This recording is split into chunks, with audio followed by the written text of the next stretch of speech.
नमस्कार, स्वागत है आप सभी का इंडिया न्यूज हरियाणा में और साथ में हूं आपकी कीर्ति कंसल। हम बुलेटिन का आगाज बड़ी खबर के साथ कर रहे हैं। फतेहाबाद से बड़ी खबर आपको बताएं, फिरौती मांगने के आरोप में कोच गिरफ्तार कर लिया गया है। पुलिस ने कुश्ती कोच को गिरफ्तार किया गया है। कोच ने व्यापारी से मांगी थी 10 लाख की फिरौती, ये बड़ी खबर हम आपको बता रहे हैं। कोच ने व्यापारी से 10 लाख की फिरौती मांगी थी। शादी का कर्ज चुकाने के लिए फिरौती का रास्ता अपनाया। पुलिस ने कुश्ती कोच को गिरफ्तार किया है। धमकी भरा खत और 2 जिंदा कारतूस भी भेजे थे। तो ये बड़ी जानकारी हम आप तक पहुंचा रहे हैं, बड़ी खबर आप तक पहुंचा रहे हैं। धमकी भरा खत और 2 जिंदा कारतूस भेजे थे। फिरौती की मांग की गई इस कुश्ती कोच की ओर से और अब इस कुश्ती कोच की ओर से दलील ये दी जा रही है कि शादी का कर्ज चुकाना था, इसलिए फिरौती का रास्ता अपनाया। जितेंद्र मोगा ज्यादा जानकारी के लिए इंडिया न्यूज संवाददाता फोन लाइन पर हमारे साथ जुड़ चुके हैं। जितेंद्र, ये एक अनोखी दलील इसने दी है कि शादी का कर्ज चुकाना था, इसलिए फिरौती का रास्ता अपनाया है।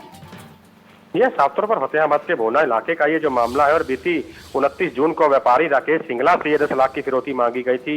एक पत्र और 2 जिंदा कारतूस उसके घर के बाहर रखे गए थे और फिरौती की मांग की गई थी। और अब पुलिस ने इस केस को सुलझाया और कुश्ती कोच जो पड़ोस में ही रहता है करण सिंह, उसे गिरफ्तार किया है। और अब कोच की यही दलील है कि शादी का कर्ज उस पर चढ़ा हुआ था और इसको लेकर ही उसने ये शॉर्टकट अपनाया और सोचा कि क्या पता उसे फिरौती मिल जाए। जी, अभी पुलिस की क्या कुछ कार्रवाई है आगे?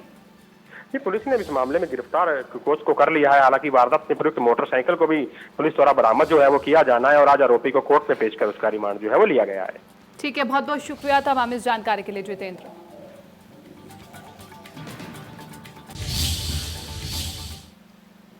और इस बीच पलवल से भी एक अहम खबर आ रही है। 21 वर्षीय विवाहिता से रेप का मामला सामने आया है।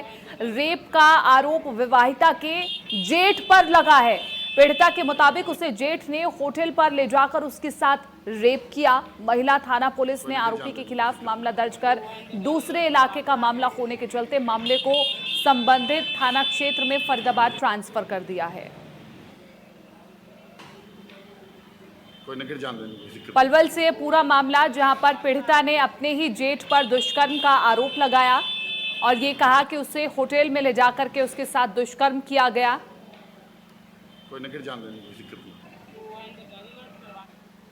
और इस बीच गुरुग्राम से बड़ी खबर आ रही है, हम सीधा उसकी ओर रुख करेंगे। पार्टी करते 30 युवक युवतियां गिरफ्तार किए गए हैं। मौके से 3 बियर पेटी और शराब की बोतलें बरामद की गई हैं। ये बड़ी खबर हम आपको बता रहे हैं गुरुग्राम से। गुरुग्राम के ग्वाल पहाड़ी में आप देखिए तस्वीरों में किस तरह से पार्टी ऑर्गेनाइज की जा रही है। कोरोना काल में इन युवाओं को इस बात का खतरा नहीं है कि संक्रमण फैल सकता है। अभी सख्त निर्देश दिए हैं कि किसी भी तरह की पार्टी को ऑर्गेनाइज नहीं किया जाएगा, लेकिन फिर भी ये पार्टी ऑर्गेनाइज की जा रही है। सभी युवक युवतियां वहां पर पहुंचे हैं। 30 युवक युवतियों के ऊपर कार्रवाई की गई है। ग्वाल पहाड़ी पर अवैध पार्टी का भंडाफोड़ हो गया है। 30 युवक युवतियों को गिरफ्तार किया गया है। 3 बियर पेटी शराब की बोतलें बरामद की गई हैं। बड़ा सवाल ये कि अगर संक्रमण का खतरा फैलता है तो इनमें से कौन इसकी जिम्मेदारी लेगा और कौन है वो शख्स जिसने इस पूरी पार्टी को ऑर्गेनाइज किया है और उस पर कार्रवाई क्या की गई है पुलिस की ओर से। और यमुनानगर से एक और बड़ी खबर हम आपको बता रहे हैं। बिजली निगम में 6 करोड़ का घोटाला, ये बड़ी खबर हम आपको बता रहे हैं। बिजली निगम में 6 करोड़ का घोटाला। कंस्ट्रक्शन विभाग में हुआ 6 करोड़ 9 लाख का गबन। काम पूरा न करने के बाद भी फर्म को भुगतान किया गया है। फर्म को एल्यूमिनियम कंडक्टर एबी केबल लगाने थे और जांच में अधिकारियों की मिलीभगत सामने आई है। पुलिस में मुकदमा दर्ज कर कार्रवाई भी शुरू कर दी है। फरीदाबाद में बिजली चोरी के बाद यमुनानगर में ये घोटाला सामने आया है। आपको बताएं कि फरीदाबाद में भी ऐसा ही घोटाला सामने आया था और उसके बाद एक और बड़ा घोटाला। और बिजली मंत्री रणजीत चौटाला कह रहे हैं कि कोई बिजली का घोटाला नहीं हो रहा है, अगर होता है तो उस पर सख्त से सख्त कार्रवाई होगी। चलिए ग्राफिक्स के जरिए अब आपको समझाएंगे कि बिजली निगम में 6 करोड़ 9 लाख का बड़ा घोटाला हुआ कैसे है, ये हम आपको ग्राफिक्स के जरिए समझाते हैं। अरविंद्रा इलेक्ट्रिकल चंडीगढ़ को 20 अगस्त 2014 को ठेका दिया गया था। 11 केवी लाइन के नए निर्माण में 20 स्क्वायर मिलीमीटर एल्यूमिनियम स्क्वायर लगाने थे। स्टील रेनफोर्स के साथ सामग्री उपकरण आपूर्ति करने का ठेका ये दिया गया था। इरिगेशन और 30 स्क्वायर कंडक्टर को हटाने का भी ठेका दिया गया था। 11 केवी लाइन पर 80 square aluminium conductor steel reinforce और एबी केबल के साथ जोड़ना था, जो कि नहीं हुआ समय पर। यह काम 19 मई 2015 तक पूरा होना था, जो कि पूरा अभी तक भी नहीं हुआ है। काम पूरा नहीं हुआ है, लेकिन फिर भी 10 करोड़ 16 लाख 681 रुपए दे दिए गए हैं।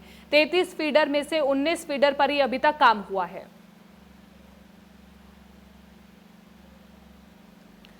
यह मामला 2019 में सामने आया, लेकिन इसका खुलासा कैसे हुआ यह भी हम आपको बताते हैं। शिकायत पर 20 नवंबर 2019 को जांच कमेटी गठित की गई। इस पूरे मामले में कमेटी ने अरविंद्रा इलेक्ट्रिकल को जांच में शामिल होने के नोटिस भी भेजे। 22 नवंबर, 23 दिसंबर और 30 दिसंबर 2019 को 3 नोटिस भेजे गए, लेकिन फर्म की ओर से कोई भी जांच में शामिल हुआ ही नहीं। 24 जनवरी 2020 को कमेटी ने इस मामले में पूरी रिपोर्ट दी। रिपोर्ट में 6 करोड़ 9 लाख 4,331 रुपए का घोटाला मिला है। निगम ने पैसे की भरपाई के लिए फर्म को 27 फरवरी 2020 को नोटिस भेजा, लेकिन फर्म की ओर से भी यह भरपाई नहीं की गई। इस घोटाले में 5 बड़े नाम सामने आए हैं। कमेटी की रिपोर्ट में कहा यह गया है कि इन अधिकारियों की मिलीभगत के बिना यह घोटाला संभव ही नहीं था। कौन कौन से वो बड़े नाम है इस घोटाले में, और ये देखिए। सतीश कुमार नाम है, तत्कालीन कनिष्ठ अभियंता निर्माण, इनका नाम सामने आया है। बलवान सिंह एसडीओ निर्माण, इनका भी नाम सामने आया है 6 करोड़ के इस बड़े गबन में। एसके मक्कड़, जो कि कार्यकारी अभियंता है निर्माण करनाल में, उनका भी नाम सामने आया है। केएस भोरिया का नाम भी सामने आया है। ये वो बड़े नाम हम आपको बता रहे हैं जो कि इस गबन में शामिल हैं। नफे सिंह, जो कि लेखाकार है, इनका भी नाम सामने निकल करके सामने आया है। इस मामले में बिजली विभाग के सुपरिटेंडेंट इंजीनियर योगराज सिंह का कहना है कि बिजली निगम के कंस्ट्रक्शन विभाग की तरफ से इसमें एफआईआर करवाई गई है। कंस्ट्रक्शन विभाग द्वारा ही कार्य करवाया गया। बाकी मेरे विभाग की और जहां तक मेरे कार्यालय की बात है, मेरे कार्यालय के किसी भी कर्मचारी की इसमें किसी प्रकार की इन्वॉल्वमेंट नहीं है। ये सारा कार्य कंस्ट्रक्शन विभाग द्वारा करवाया गया है। ये 2015 में विभाग द्वारा एक ठेकेदार को, टर्नकी कॉन्ट्रैक्टर को 13 करोड़ 80 लाख का कार्य दिया गया था, जिसमें 1.25 करोड़ रुपया लगभग लेबर कंपोनेंट था और 12.5 करोड़ के करीब उसने मटेरियल सप्लाई करके लगाना था यमुनानगर जिले सर्कल में। उसने कुछ काम कर दिए थे, कुछ कार्य कर दिए थे, कुछ उसके अधूरे पड़े थे। अधूरे किसी भी वजह से, कोई राइट ऑफ वे प्रॉब्लम थी या फॉरेस्ट प्रॉब्लम थी, जो भी था, तो उसको 10 करोड़ समथिंग की पेमेंट हो गई थी। लेटर ऑन क्योंकि काम अधूरे थे, वो वर्क क्लोज नहीं हुआ था, तो विभाग को लगा कि भी इन्होंने काम कम किया, क्योंकि जितना इनकी पेमेंट हो चुकी है उस हिसाब से काम नहीं किया। तो विभाग ने कमेटी बना के एक्शंस की, 5 एक्शन की, तो ये चेक कराया गया था। उसमें 4 करोड़ समथिंग का जो मटेरियल हमें साइट पे पाया गया, जो लग चुका था।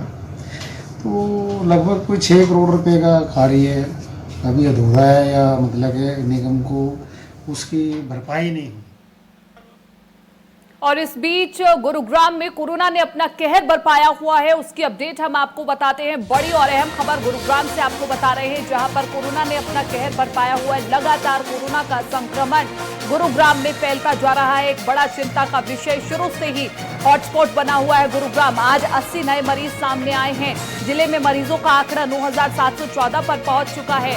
और इस बीच लगातार प्रशासन इस पर कमर कसे हुए है। प्रशासन लगातार इस पर काम भी कर रहा है और स्वास्थ्य विभाग भी लगातार पूरी तरह से डटा हुआ है।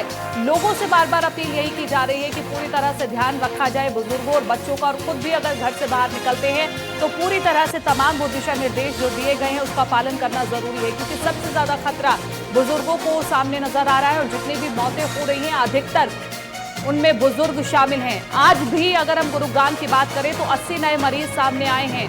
लगातार गुरुग्राम में जो आंकड़ा है वो बढ़ता जा रहा है। एक बड़ा चिंता का विषय आपको बताएं कि गुरुग्राम में पहले मॉल्स बंद थे, लेकिन सभी जिलों में मॉल्स खोल दिए गए थे, लेकिन अब मॉल्स भी गुरुग्राम में खुल गए हैं। इस बीच सावधानी आप सभी को बरतनी होगी, क्योंकि जिस तरह से चीजें अनलॉक हो रही हैं, उस बीच हमें पूरी तरह से अनलॉक नहीं होना चाहिए। जितनी ज्यादा जरूरत हो तो ही घर से बाहर निकले, नहीं तो घर से बाहर ना निकलें। इसी में सभी की भलाई है, क्योंकि जिस तरह से ये केसेस बढ़ते जा रहे हैं, ये एक बड़ा चिंता का विषय भविष्य में बन सकता है, क्योंकि गुरुग्राम, फरीदाबाद और सोनीपत लगातार ये हॉटस्पॉट बने हुए हैं। देवेंद्र ज्यादा जानकारी के लिए मेरे सहयोगी मेरे साथ जुड़ चुके हैं। देवेंद्र, आज भी 80 नए मरीज सामने आए हैं। बीच में एक वक्त ऐसा आया था कि गुरुग्राम में केसेस रुक गए थे, लेकिन अब फिर से कोरोना का कहर गुरुग्राम में जारी है। इस बीच किस तरह से प्रशासन काम कर रहा है, किस तरह से स्वास्थ्य विभाग काम कर रहा है, और आम जनता किस तरह से अपनी सहभागिता निभा रही है? देखिए, बिल्कुल जिस तरह से लगातार मामले बढ़ रहे थे, उस बीच पिछले हफ्ते एक राहत जरूर देखने को मिली थी कि मामले लगातार घट रहे हैं और डिस्चार्ज होने वाले लोगों की संख्या बढ़ी है। और आज 80 लोग पॉजिटिव एक बार फिर सामने आए हैं, क्योंकि जिस तरह से 40 से 45 और 50 से नीचे का आंकड़ा रहा, लेकिन अब एक बार फिर कहीं ना कहीं 100 के आंकड़े को छूता हुआ नजर ये आंकड़ा आ रहा है। और इसी को लेकर लगातार जिला प्रशासन ये दावे करता रहा कि जो लगातार मामले बढ़ रहे हैं, उन मामलों के बीच अब जो टेस्ट की संख्या है वो भी बढ़ी है और सैंपल ज्यादा से ज्यादा लिए जा रहे हैं। करीब 3000 से ज्यादा सैंपल डेली लिए जा रहे हैं, तो निश्चित तौर पर जो आंकड़े हैं वो बढ़ेंगे। लेकिन रिकवरी रेट है वो अच्छा खासा आ रहा है और 92% रिकवरी रेट गुरुग्राम में निकल कर आया है, जो हरियाणा में सबसे ज्यादा है। 70% पहुंच चुका है। सैंपलिंग पर भी जोर दिया जा रहा है। बहुत बहुत शुक्रिया देवेंद्र तमाम इस जानकारी के लिए और बातचीत के लिए। एक दिन में 80 नए मरीज सामने आए हैं गुरुग्राम में, और इसलिए बड़ा चिंता का विषय हो जाता है, लेकिन सैंपलिंग लगातार की जा रही है ताकि ये पता चल सके कि और कितने लोग संक्रमित हैं। एक बहुत छोटे से ब्रेक के लिए रुक रहे हैं, लेकिन जल्द हाजिर होंगे।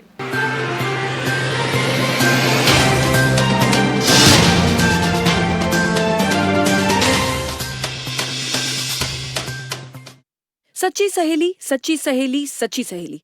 कितनी बार बता चुकी हूँ कि सिर्फ सच्ची सहेली ही है महिलाओं की नंबर 1 औषधि एवं टॉनिक।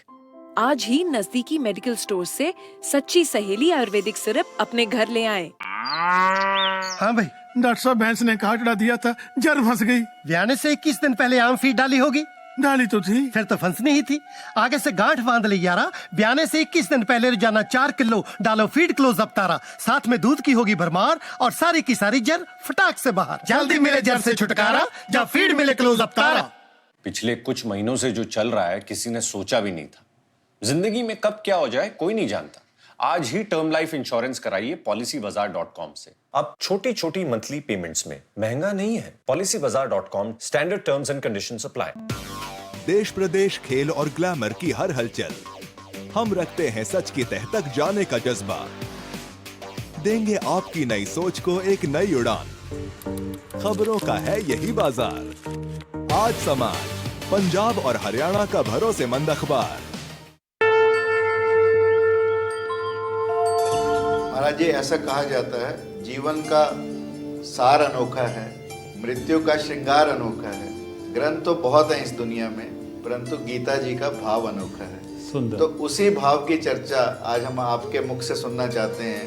परफेक्ट लाइफ फिलॉसफी है गीता, तो उस नाते से आप देखेंगे कि आज जहाँ जहाँ जिस प्रकार की समस्याएं बढ़ती हुई दिखाई दे रही हैं, भगवद गीता में हर समस्या का समाधान है।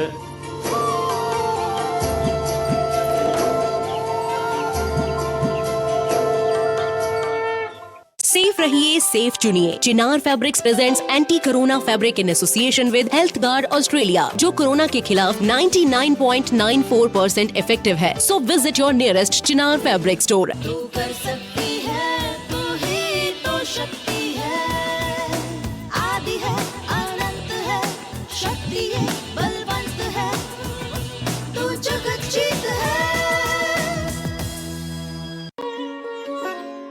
मेरे परिवार की सुख, शांति और शुद्धता के लिए 100% शुद्ध दूध से बना मधुसागर शुद्ध देसी घी। कभी हुआ है आपके साथ ऐसा कि भूख ना हो फिर भी खाने को मन चाहे? होगा, ऐसा भी होगा जब रसोई से नैनो बासमती राइस की खुशबू आप तक पहुंचेगी। नैनो बासमती राइस सिर्फ राइस नहीं, अपना राइस।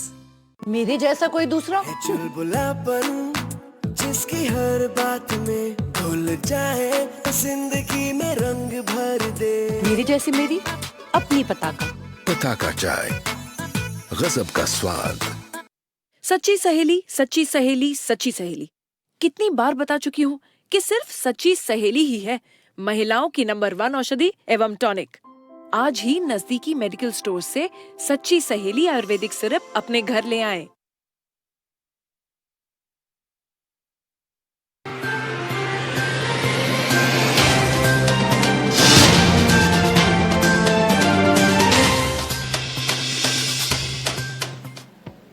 खास खबर के प्रस्तुतकर्ता है हेम पुष्पा। इम्यूनिटी बढ़ाए, स्वस्थ बनाए, महिलाओं की नंबर 1 आयुर्वेदिक औषधि व टॉनिक। सह प्रायोजक पेट सफा आयुर्वेदिक चूर्ण। पेट सफा तो हर रोग दफा। गुरुग्राम में कोविड-19 के नियमों की उड़ी धज्जियां। ग्वाल पहाड़ी इलाके में अवैध पार्टी करते 30 युवक युवती गिरफ्तार। मौके से शराब और बियर की पेटियां बरामद।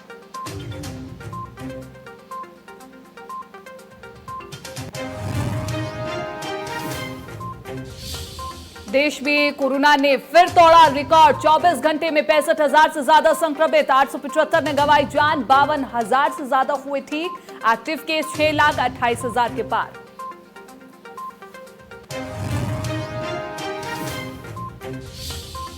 कोरोना के मामलों में गुरुग्राम से आगे निकला फरीदाबाद। 24 घंटे में 149 मरीजों की हुई पुष्टि। सोनीपत में 34वीं और करनाल में 14वीं मौत हुई दर्ज।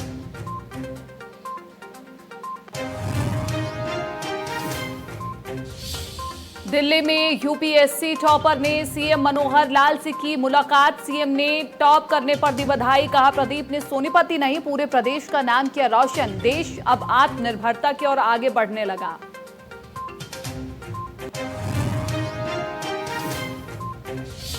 अधिकारियों की मिलीभगत के चलते बिजली निगम में 6 करोड़ से ज्यादा का घोटाला। यमुनानगर में काम पूरा होने से पहले फर्म को दी गई राशि। जांच कमेटी गठित।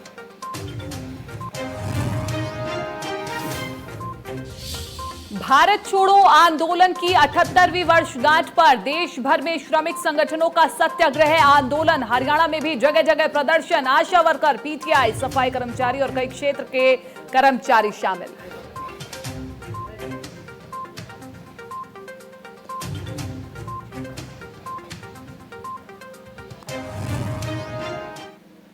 और ब्रेक के बाद हम रुक करेंगे अगली खबर की ओर। प्रदेश के कई जिलों में तमाम कर्मचारी संगठन और यूनियन की तरफ से सत्याग्रह आंदोलन किया गया, जिसमें C2 सर्व कर्मचारी संघ, ASHA worker union, anganwadi worker union, PTI अध्यापक समेत तमाम संगठनों ने सेक्टर और लघु सचिवालय के सामने, सेक्टर 12 के सामने नारेबाजी की। सरकार से अपनी मांगों को लेकर के विरोध स्वरूप नारेबाजी की।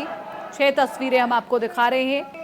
यमुनानगर में आप देखिए कि आशा वर्कर कार्यकर्ता सड़कों पर लामबंद हो गई है। सोनीपत में भी बड़ी संख्या में कर्मचारी पहुंचे प्रदर्शन करने के लिए। सिरसा में भी अपनी मांगों को लेकर के आवाज बुलंद करती हुई आशा वर्कर्स।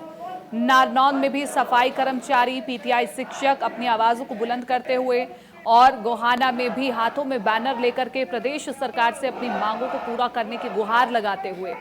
फरीदाबाद में भी सड़कों पर उतर करके आशा वर्कर्स ने नारेबाजी की है। आशा वर्कर्स कह रही हैं कि प्रदेश सरकार ने वायदा किया था कि उनकी सैलरी को दोगुना कर दिया जाएगा कोरोना टाइम में, लेकिन सैलरी दोगुना करना तो दूर, 3 महीने से इनकी सैलरी भी नहीं आई है और इसी के लिए ये सड़कों पर लामबंद हो गए हैं।